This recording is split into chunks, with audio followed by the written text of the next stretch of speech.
ஆண்டவரிடத்துல முன்பாக முழங்கால் படிக்கிட்டு அவன் கேட்கிறான், ஆண்டவரே உமக்கு விருப்பமா இருந்தா, உமக்கு சித்தமா இருந்தா என்ன சுத்தமாக்க உம்மால ஆகும் என்று அவன் கேட்கிறான். அப்ப பாருங்க, நீங்க யாருங்கிறது எனக்கு தெரியும். நான் விரும்புறதுனால எனக்கு சுகமாயிடுமா அப்படின்னா ஆகாது. ஆனா நீங்க நினைச்சீங்கன்னா என் வாழ்க்கை மாறும்.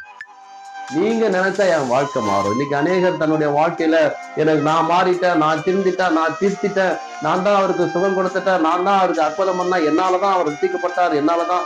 அதெல்லாம் சும்மா. நான் விரும்புறதுனால எனக்கு எதுவும் ஆகாது.